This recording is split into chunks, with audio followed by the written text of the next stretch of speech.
안녕하세요. 책안뜰입니다. 오늘 여러분께 들려드릴 책은 참 괜찮은 태도입니다. 저자는 박지연, 발행처는 메이븐입니다. 참 괜찮은 태도. 제목부터 쏙 마음에 드는데요. 아니나 다를까 공감이 가고 울림 있는 내용들이 많아 다 들려드리고 싶었지만 그러지 못해 아쉽습니다. 책에 대한 소개를 잠시 드리겠습니다.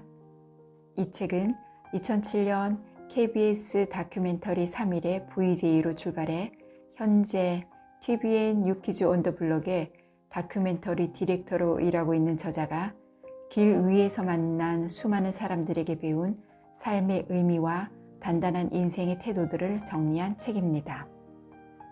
저자는 15년 넘게 카메라를 들고 국내의 곳곳을 다니며 노숙자부터 대통령까지 다양한 사람들을 만나고 그들의 삶을 깊이 관찰했습니다. 그런 만남을 통해 그들의 진솔한 이야기를 들으며 그 속에서 삶의 지혜와 해답, 따뜻한 위로를 얻었다고 합니다. 우리는 이 책에 나오는 소설보다 더 소설 같은 평범한 사람들의 평범한 삶을 통해 인생을 대하는 참 괜찮은 태도를 배울 수 있습니다. 그럼 책안뜰과 함께 책 속으로 들어가 보겠습니다. 유익하고 풍성한 시간 되세요. 누구나 그렇게 아버지가 된다. 조기자비가 시작되는 9월부터 남해 안에 있는 추자도는 그 어느 때보다 분주해진다. 앞으로 3개월 동안 부지런히 조기를 잡아야 1년을 먹고 살 수 있기 때문이다.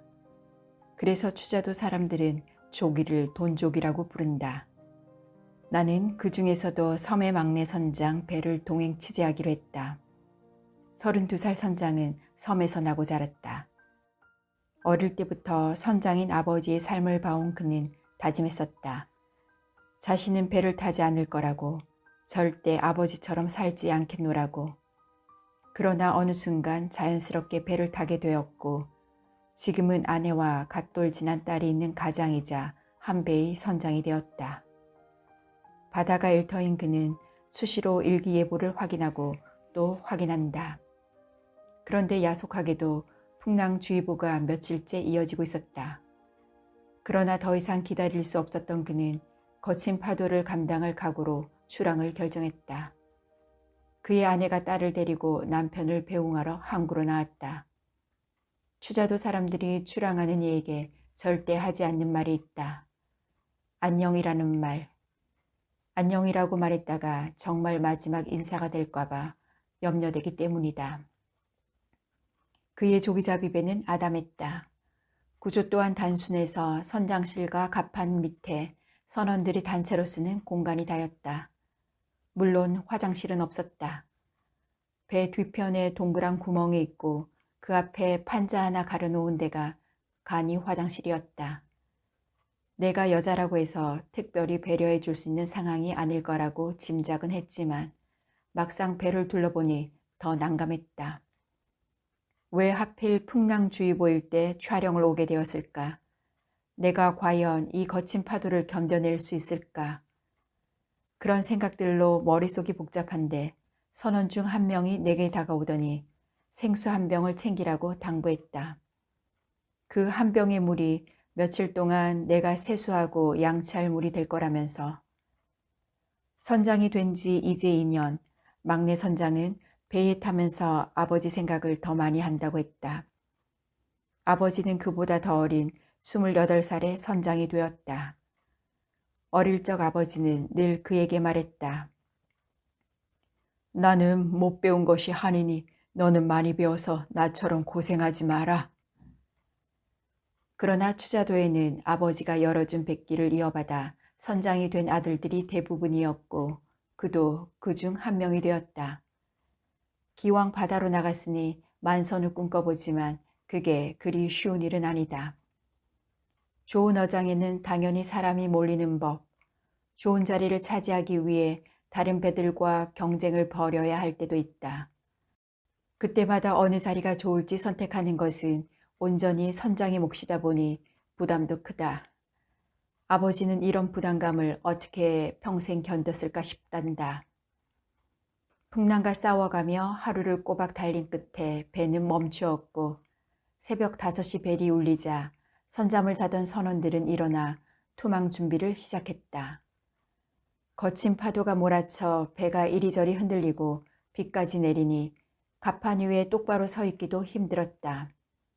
하지만 선원들의 표정에 두려움 따윈 보이지 않았다. 그저 선장의 투망 신호만 기다릴 뿐이었다. 드디어 선장이 투망이라고 외치자 선원들이 일제히 그물을 내리기 시작했다. 이젠 운에 맡겨야죠. 물론 만선의 꿈을 이룰 수도 있겠지만 조기가 생각처럼 잡히지 않을 수도 있고 재수가 없으면 그물이 바위에 걸려 망가질 수도 있다. 결과가 어떨지는 아무도 모른다. 그런데 선장의 말이 끝나기 무섭게 전화벨이 울렸다. 이 시간에 육지에서 연락 올 일이 없는데 말끝을 흐리며 전화를 받는 선장. 무슨 말이 오가는지 그의 표정이 사뭇 심각했다. 뭐라고? 일단 끊어봐. 그물 내려야 되니까. 아내의 전화인데 딸이 화상을 입었단다. 육지에 있는 큰 병원으로 가야 할 것 같다며 어떻게 해야 좋을지 모르겠다는 아내의 이야기에 선장은 어쩌다 그랬냐고 성을 내다가 한숨을 내쉬었다. 그물을 내린 이상 집으로 가려면 그물을 다 끊어내야 하고 그러면 막대한 손실을 입게 된다. 그리고 당장 출발한다고 해도 집에 가려면 하루는 좋게 걸리기에 사실 그가 지금 할 수 있는 일은 없었다. 그저 아내가 빨리 딸을 병원으로 데려가 치료를 받기를 기다리는 수밖에.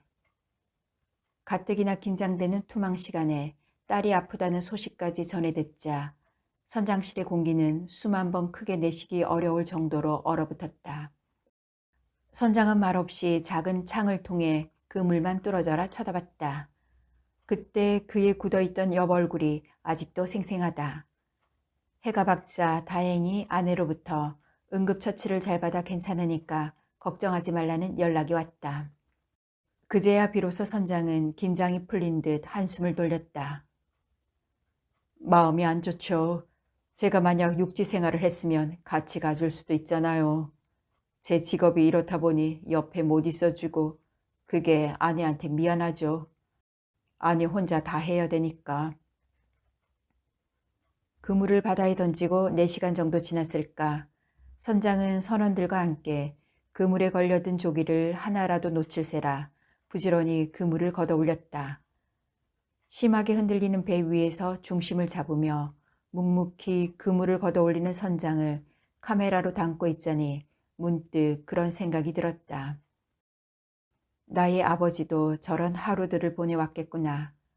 하루 종일 땀을 흘리고 힘든 상황도 꾸역꾸역 견뎌가며 어떻게든 자식들 밥 굶지 않게 하려고 애썼겠구나.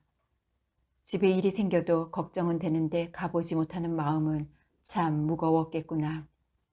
그런데 퇴근에 집에 오면 문을 닫고 들어가 버리는 자식들의 뒷모습을 보며 많이 쓸쓸했겠구나. 우리들 아버지의 하루가 저런 모습이었겠구나. 정급별 시인은 아버지에 대해 이렇게 말했다. 세상을 알기 시작하면서 아버지와 불화했다. 밥벌이를 시작하면서 아버지를 이해했고 밥벌이에 좌절하면서 아버지를 용서했다. 그리고 자식을 낳고 키우면서야 아버지와 화해했다. 나는 밥벌이를 시작하기 전에 아버지를 잃었다. 이제야 아버지를 이해하고 가장의 고독과 무게를 헤아릴 수 있을 것 같은데 그 마음을 전할 시간이 나에게는 주어지지 않았다. 아버지가 지친 표정으로 퇴근할 때면 왜 유독 뭔가를 사왔는지, 아버지 손에 들린 봉지를 보고 신나하는 나의 모습이 아버지에게 어떤 힘이 됐을지 이제 알 것 같은데 정작 아버지가 내 곁에 없다는 사실이 슬플 때가 있다. 오늘 밤이 그렇다. 아이들에게 배운 죽음의 의미. 호암동 상강초등학교 후문 앞에는 40년을 이어온 문방구가 있었다. 젊은 시절 작은 자본으로 시작한 문방구에서 남편과 아내는 매일같이 아이들을 맞이했다. 그 중에는 주머니 사정으로 군것질거리를 쳐다만 보는 아이도, 전학 온 지 얼마 안 돼 친구가 없는 아이도 있었다. 부부는 그런 아이들이 손주처럼 느껴져 왕따를 당해 울먹이는 아이는 말없이 안아주었고, 점심으로 밥에 김치찌개를 먹고 있는데 쪼르르 와서는 자기도 달라는 아이에게는 기꺼이 숟가락을 내주었다. 그렇게 후암동의 한 초등학교 앞을 묵묵히 지켜오다 보니 어느새 남편은 할아버지가, 아내는 할머니가 되었다. 그런데 어느 날 할아버지가 심장마비로 죽고 할머니는 혼자가 되었다.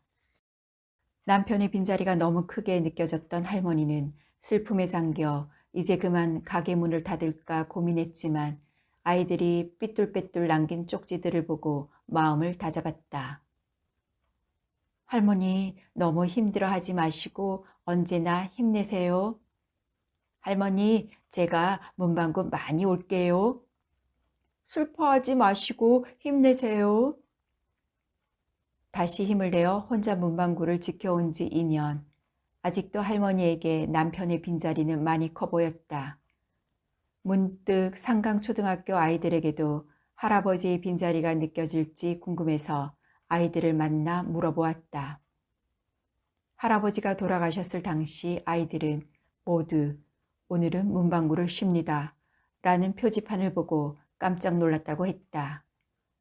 처음엔 잠깐 자리를 비운 줄 알았는데 계속 없으니까 슬펐고 다시 볼 수 없다고 생각하니 마음이 아팠다고 했다. 모두 할아버지와의 자잘한 추억을 하나씩은 가지고 있었기 때문이다. 한 아이는 자기가 뭘 떨어뜨렸는데 할아버지가 주워줬다고 했고, 다른 아이는 감기에 걸렸을 때 할아버지가 진심으로 걱정해줬다고 했다. 할아버지가 뛰다가 넘어진 자신을 일으켜서 밴드를 붙여줬다는 아이도 있었다. 어떤 아이에게는 난생 처음 겪은 아는 사람의 죽음일 터라 과연 그것을 어떻게 받아들이고 있을지 궁금했다. 그래서 아이들에게 어려울지도 모를 질문을 던져보았다. 죽음이 어떤 의미로 느껴져요? 이 세상 일을 다 한 거요. 자기가 할 일을 다 한 거요. 할아버지는 그 할 몫을 다 하고 떠나셨을까요? 네, 충분히 다 하셨어요. 사실 큰 기대 없이 건넨 질문이었는데 아이의 말을 듣자 울컥 눈물이 올라왔다. 한 문장이었지만 명확히 삶의 의미를 관통하고 있는 것만 같았다. 나는 죽을 때 내 할 몫을 다하고 떠날 수 있을까? 누군가가 나에게 할 일을 다하고 갔다고 해줄 수 있을까? 하늘로 돌아가는 날, 나는 과연 어떤 생각을 하게 될까? 할머니는 코로나가 유행하면서 더 이상 문방구를 할 수 없게 되어 2020년 8월 25일을 끝으로 가게 문을 닫았다. 할머니는 끝까지 아이들과 헤어지는 게 너무 슬프다며 눈물을 보였고 전화번호를 남겨둘 테니 보고 싶으면 전화하라고 했다. 문방구는 사라져도 아이들 마음에 그들의 자리는 늘 따스하게 남아있을 것 같다.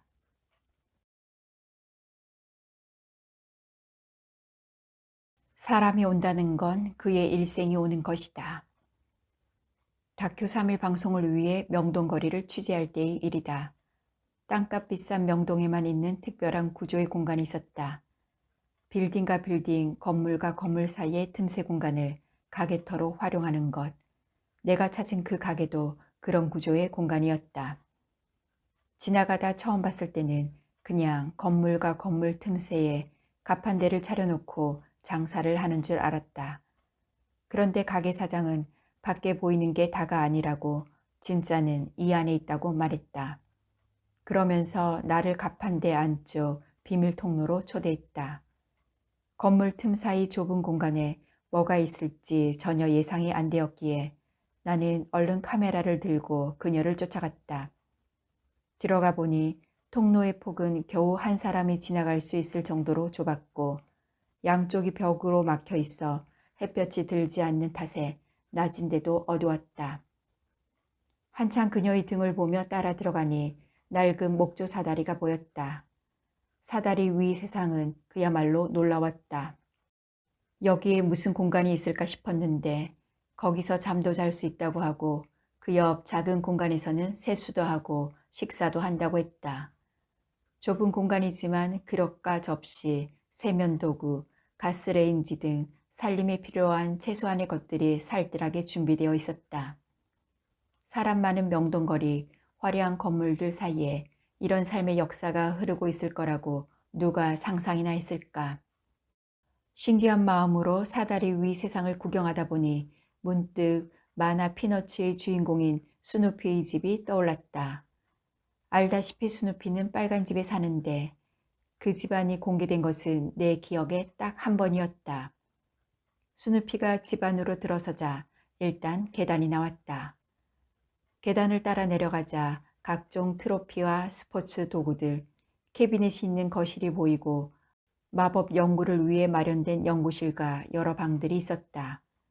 심지어 그곳에는 스누피가 여가를 즐길 수 있도록 텔레비전을 비롯해 탁구대, 당구대까지도 설치돼 있었다.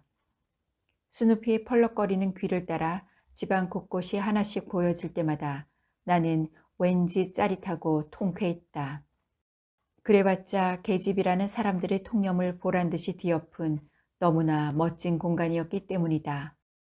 그녀가 보여준 사다리 위 세상도 그랬다. 어떻게 이런 공간이 있을 수 있을까? 내가 사람들에게 명동에 이런 곳이 있다고 아무리 설명해도 아무도 믿어주지 않을 것 같았다. 그런데 그것이 끝이 아니었다. 그녀는 이곳 지하에서 어릴 때 부모님과 같이 살았던 얘기를 들려주었다. 통행금지 시절이어서 밤이면 이 좁은 공간 안에서 화로에 밥도 지어 먹고 똘똘 뭉쳐 지냈다며 남들은 해보지 못한 소중한 추억들이 많다고 했다. 19살 때부터 부모님을 도와 일을 시작한 그녀가 처음 남편을 만난 곳도 바로 이곳이었다. 그는 매일 4시만 되면 찾아오는 손님이었다고 한다. 그는 늘 그 시간이면 와서 그녀에게 안녕하세요 라고 인사를 건넸다. 그녀는 1년쯤 지나니 어느덧 4시만 되면 그를 기다리고 있는 자신을 발견하게 되었다. 그래서 자연스럽게 가까워지게 되었고 결국 그와 결혼까지 하게 되었다. 처음에는 어떻게 이 틈새에서 장사를 했을까 신기했다. 그런데 그뿐만 아니라 그 안에서 생활을 했다고 해서 따라 들어가 봤더니 그 통로 깊숙이 살림살이가 있었고 그 세월이 무려 30년이었다.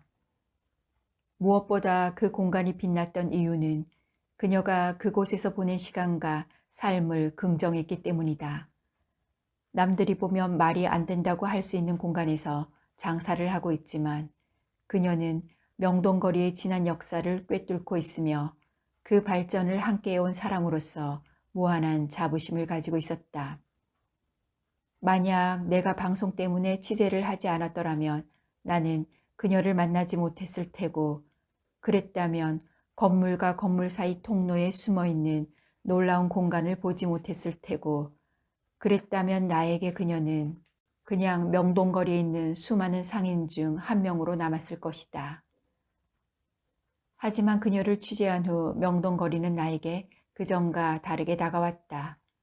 건물과 건물 사이의 통로를 보면 여기에는 또 어떤 이야기가 숨어 있을까 궁금했고 예전 같으면 스쳐 지나갔을 상인들을 볼 때도 이 사람은 또 어떤 역사와 비밀을 가지고 있을지 궁금해졌다. 사람이 온다는 건 실은 어마어마한 일이다. 그는 그의 과거와 현재와 그리고 그의 미래가 함께 오기 때문이다. 한 사람의 일생이 오기 때문이다. 부서지기 쉬운, 그래서 부서지기도 했을 마음이 오는 것이다. 그 갈피를 아마 바람은 더듬어 볼 수 있을 마음. 내 마음이 그런 바람을 흉내낸다면 필경 환대가 될 것이다. 너무도 유명한 정현종님의 방문객이라는 시다. 취재를 하면서 사람들을 만날 때마다 사람이 온다는 건 실은 어마어마한 일이다 라는 말을 떠올린다. 명동거리에서 그녀를 만나기 전까지만 해도 나는 조그만 가판대에서 이런저런 잡동사니를 파는 한 여자에게 그런 역사가 숨어 있을지 미처 몰랐었다. 그러니 인연이라는 건 얼마나 놀랍고 신기한가. 그래서 나는 사람을 만날 때마다 그에게 담겨 있을 과거와 현재, 그리고 그의 미래가 궁금해진다. 이번엔 또 얼마나 어마어마한 역사를 가지고 와서 나를 놀라게 만들까. 그래서 어떤 사람이든 그가 내게 걸어오면 그의 일생이 온다는 사실을 잊지 않으려 한다. 엄마라는 이름에 대하여. 삼천포 수산시장에 촬영차 들렀을 때였다. 어떻게든 한 명이라도 붙잡아 보려고 애를 쓰는 아주머니들의 걸쭉한 사투리 속에 억세게 살아온 치열함이 느껴졌다. 그 중에서도 괜히 마음이 가는 한 아주머니가 있었다. 처음에 무뚝뚝한 인상이라 다가가기 쉽지 않았는데 이상하게 그녀가 굳은 표정으로 나를 어색해 할수록 왠지 더 다가가고 싶었다. 아주머니 혼자 밥을 먹고 있으면 나도 카메라를 내려놓고 바닷물로 축축한 바닥에서 같이 밥을 먹고 슬쩍 팔도 한번 껴보고 하면서. 그러자 아주머니는 어느 순간부터인가 나에게 자신의 이야기를 털어놓기 시작했다. 속을 썩이던 남편은 어느 날 기어이 어린 아이들을 두고 집을 나가버렸다. 혼자서 어린 남매를 어떻게 키울까 막막하던 차에 친척이 삼천포 시장에서 일 한번 해볼 생각이 없느냐고 물었고 그 길로 이곳으로 왔다. 시장은 새벽부터 밤늦게까지 정신없이 돌아갔고 아주머니는 그 속에서 살아남기 위해 최선을 다했다. 하지만 엄마를 시장에 뺏긴 채 알아서 스스로를 챙겨야 했던 어린 남매는 그런 엄마의 마음을 헤아려 주지 않았다. 남매가 엄마에 대해 느끼는 서운한 마음은 점점 커져만 갔고 그렇게 서서히 멀어져 갔다. 아주머니가 낡은 장부를 꺼내 보여주는데 그 안에는 하루도 거르지 않고 써내려간 외상 내역이 서툰 한글로 기록되어 있었다. 나중에 내가 죽어도 아이들이 이 장부를 보게 되면 그때는 알 수 있을 거야. 이 어미가 어떻게 살아왔는지. 난 유언 같은 건 따로 없이 이것 하나 남기고 갈 거야. 아이 아빠 떠나고 난 후 내 삶은 이 장부에 적힌 게 전부니까. 자식들에 대한 서운한 속마음을 내비친 게 불편했는지 아주머니는 점포 뒤편에 비닐을 올려 바닷쪽 통로로 나갔다. 따라 나갈까 그냥 혼자 시간을 보내게 해야 하나 고민하다 조심스레 따라 나가 보았다. 아주머니는 바다를 보고 있었다. 내가 사실 얼마 전에 허리를 크게 다쳐서 갑자기 응급실로 가게 됐어. 의사가 내 상태를 보더니 바로 수술을 해야 한다고 하더라고. 마취약 때문인지 정신이 없어지고 눈앞이 깜깜해지는데 그냥 딱 이렇게 사람이 죽는구나 겁이 났어. 급하게 침대에 누운 채로 수술실로 들어가게 됐는데 문이 닫히려는 순간에 엄마! 하고 외치는 딸의 목소리가 들리는 거야. 내가 엄마라는 소리를 내내 못 듣고 살았거든. 아, 그래도 내가 우리 아이 엄마 맞구나. 나를 엄마로 여기고 있었구나. 그 순간에 내 한이 풀리는 것 같았어. 내가 그 엄마라는 소리를 붙잡고 다시 깬 것 같아. 아직도 그 소리가 맴돌아. 여기 마음에서. 청량리 역 앞 시장에 있는 조그마한 꽃집. 그곳에는 60년 전 완도에서 무일푼으로 상경해 지금껏 살아온 노부부가 있었다. 그들이 고향을 떠나 서울에 정착한 건 쉽지 않았다. 밀가루 한 포대 살 돈도 없어서 돈이 되는 일이라면 가리지 않고 무엇이든 했다. 하루 종일 한 끼만 먹고 버티다 보니 밤에 집으로 들어가면 배가 고파 잠이 오지 않았다. 그럴 때면 물을 벌컥벌컥 들이켜 물배를 채우고는 다시 잠을 청해야만 했다. 그 시간이 어찌 고되지 않았겠는가. 하지만 자식들한테 절대로 가난은 물려주고 싶지 않아서 악착같이 일했다. 피땀 흘려 모은 돈으로 시장에 꽃집을 열었고 부지런히 일해서 아이들 뒷바라지를 했다. 하지만 대학을 졸업한 막둥이가 어느 날 병에 걸렸고 안타깝게도 먼저 떠나보내야만 했다. 자식을 잃은 부부는 하늘이 무너져 내리는 것 같았지만 잠시도 쉬고 있을 순 없었다. 남아있는 자식들 먹여 살리느라 슬픔은 깊숙이 묻어두어야만 했다. 할아버지는 그래도 막둥이가 늘 눈앞에 어린거린다고 특히 가게 통유리 앞에 멍하니 앉아 쉴 때마다 생각이 가시질 않는다고 했다. 그렇게 아들을 잃은 큰 슬픔을 눌러가며 하루도 가게를 비우지 않았던 노부부의 사연을 들으며 생각해봤다. 왜 부모들은 아이들에게 절대로 가난만큼은 물려주고 싶지 않다고 하는 걸까? 집에 돌아와 어머니에게 그 이야기를 꺼냈더니 어머니는 그랬다. 고통을 아니깐. 가난한 서러움이 얼마나 큰지 아니까 자식은 그 고통을 겪지 않기를 바라는 것이라 했다. 생각해보면 어머니도 갑자기 아버지가 돌아가시는 바람에 집안 생계를 책임지기 위해 보험일을 한 적이 있었다. 그런데 어머니가 생활비 걱정에 점심도 굶어가며 일했다는 사실은 미처 몰랐었다. 그때 어머니의 마음은 어땠을까? 철없는 딸이 이것 사달라 저것 사달라 했을 때 어머니의 마음은 또 얼마나 미어졌을까? 2012년 마을 공동체 사업으로 함께 떡을 팔고 있는 양양 송천 떡마을을 취재했을 때의 일이다. 그곳에선 새벽마다 15명의 마을 주민들이 모여 같이 떡을 만들었다. 마을이 산골에 위치한 까닭에 논밭이 적어 농사만으로 삶을 영위하기 힘들었던 동네에서 먹고 살 길이 막막했던 사람들이 하나둘 떡을 빚어 팔기 시작했고 그 일이 지금까지 이어져 마을의 주요한 수입원이 되었다. 떡을 팔아 생긴 매출 중 90%는 15명이 똑같이 나눠 갖고 10%는 떡을 만들지 않는 마을 사람들에게 골고루 나눠졌다. 떡을 만들지 않는 주민들도 떡 만드는 아주머니들 덕에 돈을 벌 수 있는 셈이다. 떡 빚는 손이 야무져 보였던 한 사람의 퇴근길을 따라가 보았다. 밤새 떡을 만들어 피곤할 텐데도 그녀는 바로 아침 준비를 했다. 그동안 그녀의 어머니는 구부러진 허리를 하고서도 부지런히 밭을 돌보았다. 잠시 후 70이 다 되어가는 딸과 90이 넘은 어머니의 단출한 아침 식사가 시작됐다.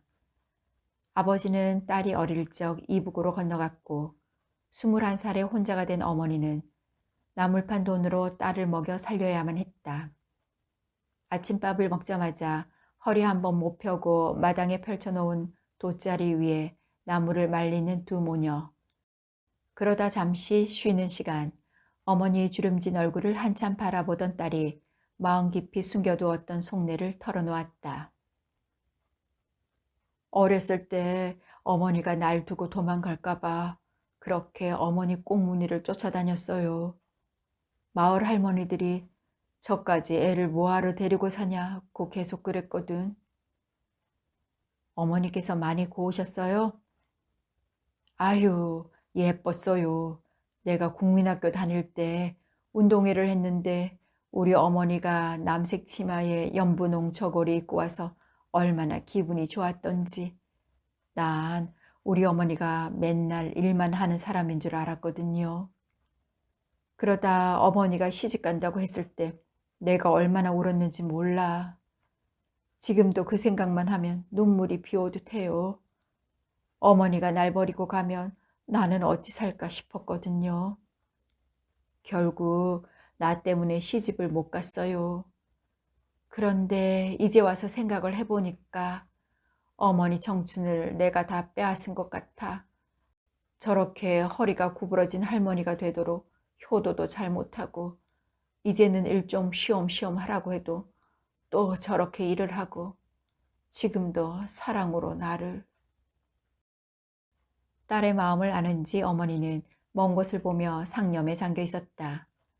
어머니는 그때 어떤 순간을 떠올리고 있었을까? 그날 저녁 집으로 돌아오는 내내 어머니의 청춘을 뺏었다는 말이 마음에 남았다. 우리 어머니도 분명 꽃다운 어린 소녀였을 텐데, 그리고 아주 예쁜 20살이었을 텐데, 나는 왜 그 시절 어머니에 대해 아는 게 아무것도 없는 걸까? 마을 사람들은 잘만 인터뷰하면서 왜 어머니한테는 그런 질문을 해본 적이 없는 걸까? 문득 그런 생각으로 그날 저녁 집에 가서 어머니를 물끄러미 바라보았다. 내가 지치고 아플 때 당연한 듯 곁을 지켜왔던 어머니가 아닌 땡땡땡이라는 이름을 가진 한 여자가 거기 있었다. 나는 왜 그걸 이제야 깨달았을까? 추모공원을 찾은 할아버지의 담담한 고백. 어느 해 가을이 시작되던 무렵 나는 추모공원의 3일을 기록하게 되었다. 추모공원에 도착해 촬영을 준비하면서 제일 먼저 눈에 들어온 건 누군가가 보낸 문자 메시지를 띄우고 있는 전광판이었다. 엄마, 가을 하늘을 보니 더 보고 싶어요. 할아버지 할머니, 우리 아빠 안 아프게 해주세요. 출근하는 길에 생각나서 보낸다. 그리운 우리 딸. 말 안 하고 휴대폰만 만지고 곰짓해서 미안해. 메시지를 읽고 있으려니 슬픔이 차오르기 시작했다. 답장을 받을 수 없다는 사실을 알면서도 그렇게 한자 한자 담아 보내는 마음은 어땠을까. 낙골당 안으로 들어가니 층마다 여러 개의 안치실로 분리되어 있었고 그 안에는 죽은 이를 기념하는 물품들이 담겨있는 안치단들이 빼곡히 채워져 있었다. 가족 사진과 인형, 소주 모형, 편지, 상장 등등. 죽은 이를 추억하고 위로하고 싶은 마음들이 가득 담긴 기념품들을 보고 있으니까 누군가의 생이 파노라마처럼 보이는 것 같았다. 벤치에 앉아 깊은 생각에 잠긴 한 40대 남성을 만났다. 그는 아버지 같았던 고등학교 선생님을 보러 왔다고 했다. 젊은 나이에 폐암으로 돌아가셨는데 회사가 근처라서 자주 들른다며 오늘따라 더 생각이 난다고 했다. 그는 선생님을 소개해 주겠다며 나를 안치실로 데려갔다. 마음이 참 희한했다. 그를 따라가면 정말 선생님이 있을 것만 같았다. 그는 한 유골함 옆 사진을 가리키며 말했다. 우리 선생님이세요. 잘생기셨죠? 그는 처음 선생님을 만났을 때 기억이 아직도 생생하다고 했다. 사실 고등학교 시절 가정 형편이 어려워 힘들었는데 선생님이 집에 찾아와서는 어머니에게 살림에 보탰으라며 돈을 몰래 주고 가면서 혹시나 제자 마음 상할까 절대 그한테는 말하지 말라고 당부했단다. 그때 일을 생각하면 눈물이 나는지 그는 더 이상 말을 잇지 못했다. 그는 유골함을 바라보다 이내 잠잠히 상념에 빠진 듯 보였다. 그렇게 한참 동안 따뜻한 눈빛으로 선생님을 바라보던 그가 말했다. 요즘은 굉장히 기분 좋은 그리움을 느낀다고. 마치 첫사랑을 만나러 갈 때 느끼는 설렘이 이럴까 싶다고. 딸을 만나러 추모공원에 매일 온다는 어머니를 만났다. 울지 말아야지 하는데 아직도 그게 잘 안 된다며 유골함 옆에서 끝내 눈물을 보였다. 그러면서 날 붙잡고는 딸을 만날 수 있는 방법을 알려달라고 했다. 우리는 같이 한참을 울었다. 그녀의 딸은 화재 사고로 꽃다운 20살의 나이에 갑자기 세상을 떠났다고 한다. 지금도 불이 두려운지 딸의 유골함은 신기하게도 소학이 바로 옆자리에 있었다. 사실은 한번 자리를 옮겼는데 그때도 소학이 옆이었다면서 곁에 없지만 이렇게라도 딸이 자신에게 말을 걸어오는 것 같다고 했다. 어느 안치실에선 백발의 할아버지가 유골함을 바라보며 말을 하고 있었다. 여보, 왜 먼저 갔어? 미안하지도 않아? 그때 나는 처음으로 사람의 뒷모습에도 표정이 있다는 걸 알았다. 비록 말은 그렇게 했지만 할아버지가 얼마나 아내를 그리워하는지 알 것만 같았다. 그리고 할아버지가 아이처럼 투정을 부리는 것도 아내 앞이니까 가능한 게 아니었을까. 아내가 아닌 그 누구에게 그런 모습을 보일 수 있을까. 할아버지에게 촬영을 해도 되는지 허락을 받고 나서야 비로소 나는 앞에서 그의 표정을 볼 수가 있었다. 유골함을 바라보던 할아버지의 눈빛이 아직도 생생하다. 그 깊은 눈빛 안에 들어있는 아내에 대한 기억과 감정들이 모두 사랑을 말하는 것처럼 느껴졌기 때문이다. 그렇게 그 눈빛을 보며 여러 감정이 내 안에 차오르고 있는데 할아버지가 툭하니 말했다. 여보, 사랑해. 이게 사랑이 아니면 무엇을 사랑이라 부를 수 있을까? 할아버지의 담담한 고백을 내가 아니라 아내가 직접 들을 수 있었다면 얼마나 좋았을까? 선생님을 그리워하는 제자, 아직은 눈물 없이 딸을 마주하지 못하는 어머니, 여전히 하늘로 간 아내를 사랑하는 할아버지 등등 3일 동안 추모공원을 취재하며 지금은 함께할 수 없는 이와 나누는 절절한 마음의 대화들을 들을 수 있었다. 그리고 그 대화들을 들으며 나는 마음이 시리고 또 따스해졌다. 하지만 그럴수록 아무도 찾지 않는 유골함들이 자꾸 눈에 밟혔다. 이 생이 다한 뒤에 나는 과연 사람들에게 어떤 사람으로 기억될까? 그 중에 나를 그리워하고 사랑한다고 말해줄 사람이 있을까? 내가 살아가는 모습들 하나하나가 내가 살아가는 사람들의 기억 속에 새겨질 테고 그것이 곧 나중에 나를 추억할 때 떠오르는 모습이 될 것이다. 그들의 기억 속에 내가 괜찮은 사람으로 남아있기를 희망하는 건 나의 욕심일까? 그가 돌아가신 어머니에게 묻고 싶은 질문. 김포의 작은 시골 마을에 한 소년이 있었다. 전기가 들어오지 않는 마을이다 보니 밤이면 언덕에 올라 김포공항에서 이륙하는 비행기를 올려다보는 게 낙이었다. 막 이륙한 비행기가 머리 위로 날아갈 때면 한글을 모르는 어르신들이 비행기 몸체에 써 있는 글자를 마음대로 해석하며 서로 일본행이다, 파리행이다, 자존심 싸움을 벌이곤 했다. 옆에서 가만히 그 모습을 지켜보던 소녀는 여행 작가의 꿈을 키우기 시작했다. 언젠가 저 비행기를 타고 해외로 갈 거라고, 그래서 말로만 듣던 외국의 도시들을 눈으로 직접 볼 거라고. 하지만 그 꿈을 이룰 기회는 쉽사리 오지 않았다. 가난한 집안 형편에 학교도 겨우겨우 다니고 있었기 때문이다. 그의 어머니는 깻잎을 포개 한 묶음을 만들어서 파는 일로 생계를 이어갔다. 깻잎을 한 장 한 장 포개서 10장을 만든 다음 윗통을 흰실로 묶는 일이었는데 하루 종일 해도 벌 수 있는 돈은 얼마 되지 않았다. 그래서 소녀는 집안의 보탬이 되고자 상호고등학교에 진학했고 졸업하기도 전에 회사에 취직했다. 얼마 안 되는 월급이지만 그 돈을 어머니에게 드릴 때마다 햇볕에 그을린 까만 얼굴을 하고 어머니가 너무나 환히 웃었다. 그 웃음을 보고 있노라면 그렇게 행복하고 기쁠 수가 없었다. 덕분에 대학 진학은 다른 친구들보다 몇 년 늦어졌다. 그러다 군대에 가게 되어 강원도 철원에서 근무 중일 때였다. 어느 날 갑자기 어머니가 돌아가셨다는 정보를 받게 되었다. 어떻게든 장례식에 참여하려고 급히 휴가를 받고 나와 택시를 잡아탔다. 무슨 일이기에 군인이 속없이 철원에서 경기도 일산까지 택시를 타고 가나 흘겨보던 택시기사는 장지에 도착해서야 사실을 알고 택시비를 받지 않았다. 당황스러운 마음에 어쩔 줄 모르는 그에게 택시기사는 어서 빨리 가보라고 어머니 잘 보내주라고 할 뿐이었다. 그 덕분에 막내 아들은 어머니 무덤에 마지막 삽을 뜰 수 있었다. 그의 어머니는 한 번도 여행이라는 걸 해본 적이 없었다. 환갑이 되어서야 형편이 나아진 자녀들이 모은 돈으로 난생 처음 비행기를 타고 제주도에 갈 수 있었다. 그게 그녀의 처음이자 마지막 여행이었다.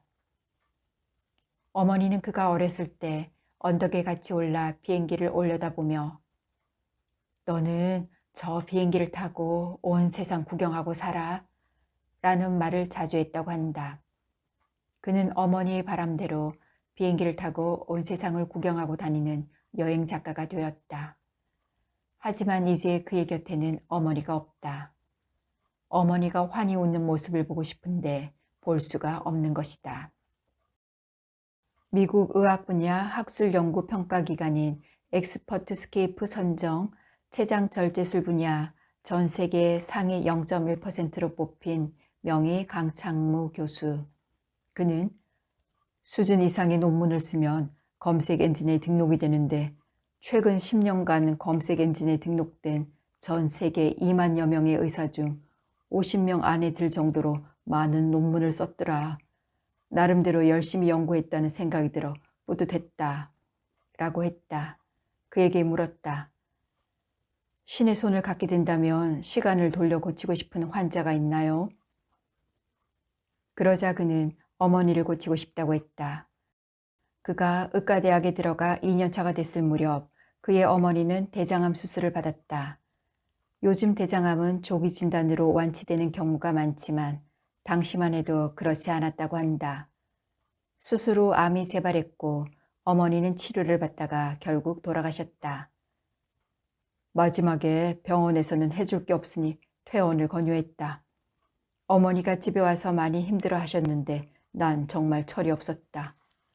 학교에서 공부하고 친구들과 시간 보내고 어머니가 암인 걸 알면서도 걱정 말곤 아무것도 하지 않았다. 통증이 정말 심하셨다.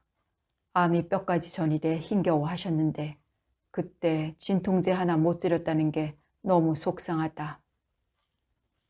그는 당시를 회상하며 어머니와의 마지막 시간을 그렇게 보낸 게 너무 후회된다고 했다.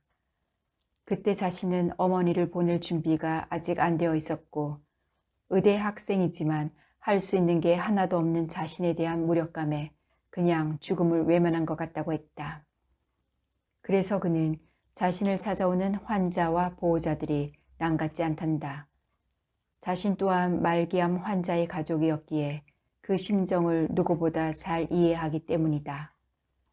그는 그들이 자신처럼 후회하지 않기를 바라는 마음으로 진료를 한다고 했다. 암이 우리의 삶을 잠식해서 생명을 끊는 순간은 막을 수 없지만 진료를 통해 암은 더 이상 내 삶에서 두려운 존재가 아니야 라는 생각을 갖게 할 수는 있다고 생각한다. 실제로 암 진단을 받고도 많은 분들이 자연스레 상황을 받아들이고 주변 사람들과 좋은 관계 속에서 좋은 추억을 만들며 시간을 보낸다. 어머니가 나한테 남겨준 교훈이라고 생각한다. 그래서 그는 외래 오는 환자들에게 사소한 일상에 관한 질문들을 던진다. 그의 메모장에는 환자의 생일, 가족여행, 벼농사 수확 일정 같은 환자의 건강과는 조금 거리가 있어 보이는 일상들이 잔뜩 적혀 있다. 그 시작은 농사를 짓는 어느 어르신을 진료한 이후였다. 외래로 온 한 할아버지가 어디가 아프고 불편한지 이야기하기보다 지금 짓고 있는 농사에 대한 이야기를 그렇게 풀어놓았다고 한다. 그래서 진료 기록에 논에 벌레가 많은데 잘 잡히지 않아서 애를 먹고 있는 할아버지라고 써놓았다고. 다음번 진료 시간에 자연스럽게 할아버지 벌레는 잡으셨어요?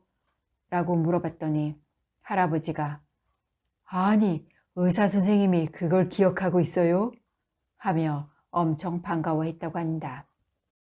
그 일을 계기로 그는 환자들에게 병에 관한 안부를 물으며 사소한 일상에 관해서도 하나둘 묻기 시작했다.